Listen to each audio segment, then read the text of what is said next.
Rev up your engines!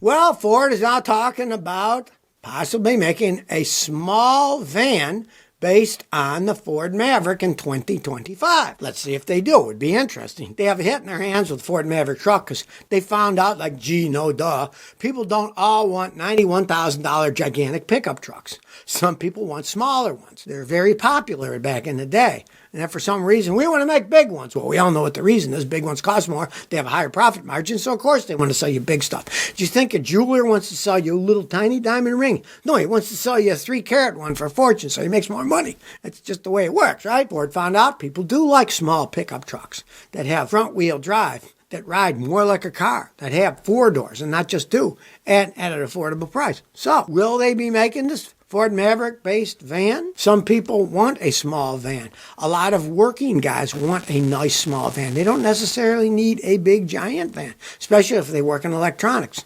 Maybe you just have a family with 1 or 2 kids. Do you need a van that can hold 8 people? No, you don't. So, I think it's a pretty good idea. Now, whether they actually do it or not, who knows? Ford's made so many mistakes in the past, it's hard to say. But, hey, if they do, hey, good luck to them on that.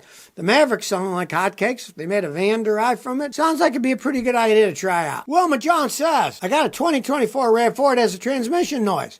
We just bought it. It's 454 miles. When I shift between park and reverse or reverse to park, there's a loud whining noise. You can hear it. It's covered under the warranty. Should we be concerned? I'd be concerned. I would tape record it. I would show it, and I'd take it back, and I'd say, I do not want this whining car. And if they say it's normal, say that's baloney. No car should whine. You know what you ought to do? Is you ought to go to another dealership and say, I'm thinking about buying this RAV4. Can I road test it? Road test it. See if it whines.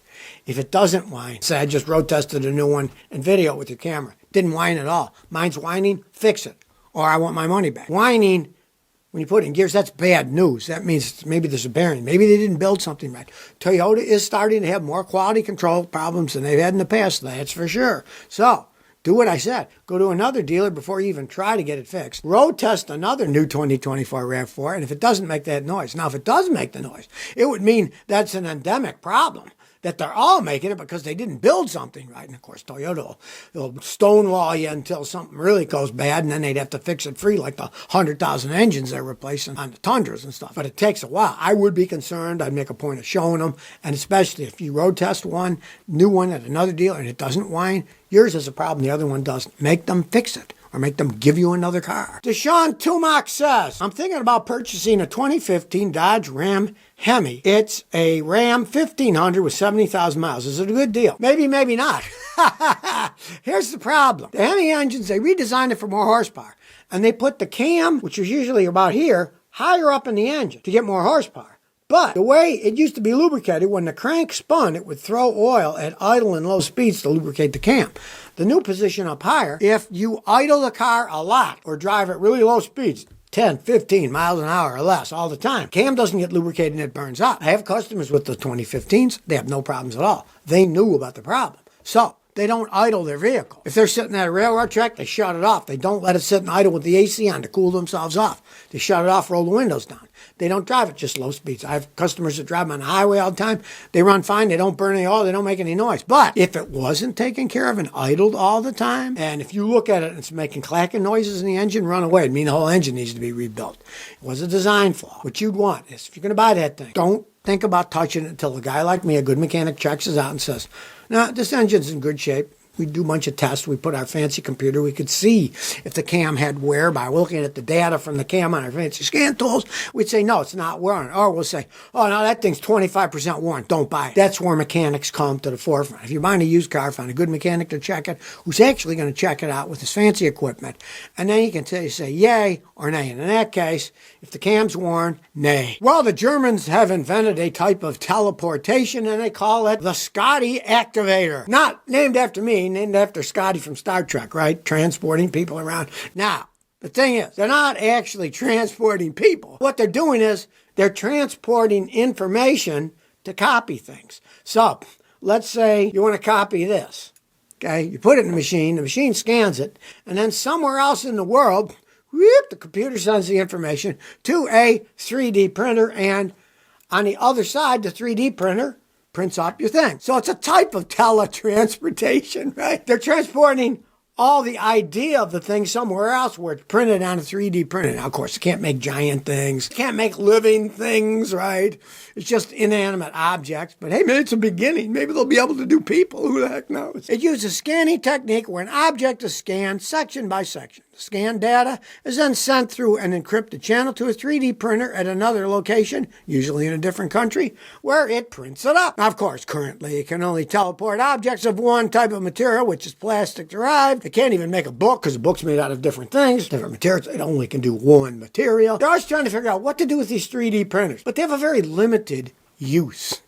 I met a guy years ago when I was in Rhode Island, and he was working for this company, I believe it was in Boston, and it was this big 3D printer. They were using even tungsten, different things they were using in the spools to print things up. And the last time I looked at the stock, it was down the toilet because these guys were making the machines that would 3D print stuff. And he brought me a piston and some parts of cars that they had printed up. Now, of course, it takes many hours to make these parts. Well, mass production, that's not efficient. It takes a lot of time, takes a lot of energy. They were selling the machines to people that did the 3D printing. Well, guess what? The stock is floundering because it's not something that works for mass production. It's too slow. Now, it does a good job on stuff, but it's too slow. So it's not economically viable. I'm sure they sold a few of them to like guys that do Ferraris, right? They'd buy the $100,000 plus machines, and then they could make parts for their customers, Ferraris, custom-made stuff, and those guys have so much money, they don't know what to do with it, so they can charge them up the yin-yang. But for actual mass production, you're going to be making pistons with molds and metal and just keep cranking them up. You're not going to be sitting there for 10, 15 hours waiting for the machine to go, and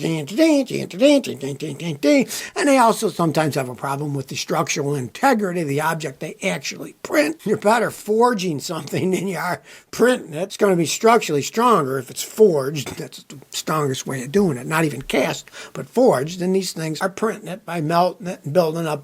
There's going to be problems with taking heavy stress and things like that. So, I mean, the company pretty much isn't doing too good because it's not capitalistic friendly. Yeah, it can make things, but at a very high cost. So what company is going to make stuff like that? Nobody's going to buy the stuff. It's going to be too expensive. And it's also going to have problems with stress. If it's heavy-duty stress, you're better off forging something, printing it. There's going to be all kinds of structural impurities. So this 3D stuff is fascinating theoretically, but when it comes to what do they actually use them for, well, they have a very limited use, really. Well, watch out, electric motorcycle world. An Indian company called Ola has a Roadster E motorcycle that can go 120 miles an hour, and it costs less than $3,000. Not only that, they have a cheaper one that's $1,250. Doesn't go as fast, doesn't go any far, but they claim it has a range of up to 360 miles. Now, when you're going slow speeds, not when you're going 120 miles an hour. Would hardly last long at all. That's the problem with electric motorcycles. You can commute in them, stop and go, regenerate braking, all that stuff, and you can often go quite a distance. But take the Harley Davidson Live Wire at 70 miles an hour, okay? It has a range of 70 miles. Who wants to buy a motorcycle? And the Harley Davidson Live Wire is relatively expensive. Okay, they start at $22,799, right? And the Harley Davidson one only goes 110 miles an hour. I mean, just really getting ripped off of the Harley Davidson, that's for sure. So, if the Indians, and they're selling them now, mass produce electric motorcycles at that price, they certainly would sell a heck of a lot more. I mean, Harley Davidson's is 23 grand, and theirs is 3. I mean, come on now. It only makes sense. They're going to sell a whole bunch of them if people really want electric motorcycles. And of course, at that price range, their cheaper one is $1,250, right? $1,250. Electric bicycles cost more than that. And that would be a game changer so people could just use them for little zip around bikes for a small price like that. Hey, that would be a game changer if they hold up over time, yada yada. But instead of the Chinese, the Indians have a low price speedster electric motorcycle. Now, there's a lot of things going against electric motorcycles, but in that price range, that gets rid of a lot of them. They could be fun, cheap toys. Well, watch out, solar panels. China is now printing solar panels like newspapers. They found a process where they can print them out, just like a newspaper on an assembly line. Turns out that a group of scientists at the City University of Hong Kong are mass producing newspaper print like assembly line Solar panels. They said they can make 1,000 solar panels a day. And of course, this is just the beginning. They could mass produce them even more. The problem is, one, it's a university, so we know, this is incipient stage. And two, here's something that breaks me up. They're always claiming all this great stuff, but to me it sounds kind of stupid. Listen to this. These integrated solar cells retain more than 90% of their initial power conversion efficiency after 500 hours of operation. So in 20 days, they're losing 10% of their efficiency. Gee, what's going to happen after 60 days, 9 months? All this stuff is so in the future, makes your head spin. What does 20 days mean? If you're spending a bunch of money to put these solar panels that they're printing out fast, it costs less money, and they lose 10% of their capability in 20 days. Tesla claims that his vehicles can go 10 years and only lose 10% of their capability. So it really makes you wonder about the reality of all this solar panel stuff. It's still in its incipient transitions phase. Maybe they will make these things where they last for years and years and years, but they all have a problem with they don't last long. These are thin. They print them like newspapers. I'm sure they can be easily damaged by weather, storm branches, whatever. But, I mean, if these things are going to lose 10% of their efficiency after only 20 days of operation, I don't give it much hope for being commercially viable. So if you never want to miss another one of my new car repair videos, remember to ring that bell.